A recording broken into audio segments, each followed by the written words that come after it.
আমরা লালনকেও ক শ্রেণীভুক্ত জাতীয় দিবসে অন্তর্ভুক্ত করেছি। এটা আমরা অন্তর্ভুক্ত করার মাধ্যমে যে লালনকে অনেক বড় করেছি তা না, লালন নিজে বড়। এটা অন্তর্ভুক্ত করে লালনকে বড় করতে হয় না। যেরকম রবীন্দ্রনাথ বা নজরুলকে অন্তর্ভুক্ত করে তাদেরকে বড় করতে হয় না, এদেরকে অন্তর্ভুক্ত করার মাধ্যমে রাষ্ট্র বড় হয়, রাষ্ট্র উদার হয়, রাষ্ট্র তার স্পেসটা অনেক চড়া করে দেয়। আমরা সেই কাজগুলো করার চেষ্টা করেছি, কিন্তু অবশ্যই বাংলাদেশকে আরও বহুদূর যেতে হবে যদি আমরা সত্যিকারের একটা টলারেন্ট ইনক্লুসিভ স্পেস তৈরি করতে চাই।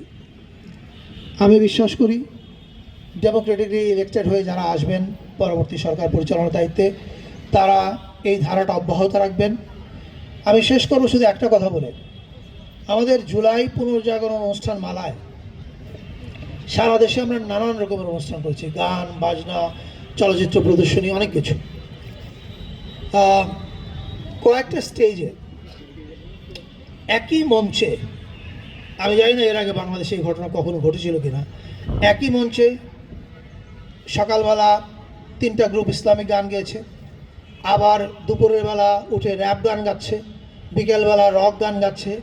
এই যে ইসলামী গান, র্যাপ গান, রক গান, নজরুল, রবীন্দ্র, সকল কিছু এক মঞ্চে আমরা উদযাপন করতে পারি, এটা আমি মনে করি বাংলাদেশের ইনক্লুসিভ কালচারের একটা পথরেখা হয়ে থাকবে, এবং পরবর্তী সরকার এখান থেকে কিউ নিয়ে তারা তাদের কালচারাল পলিসিটা সেট করবে বলে আমি বিশ্বাস করি।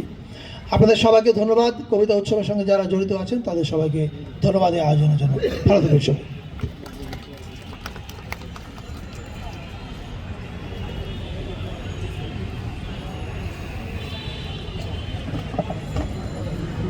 এ পর্যায়ে ঘোষণা পাঠ করবেন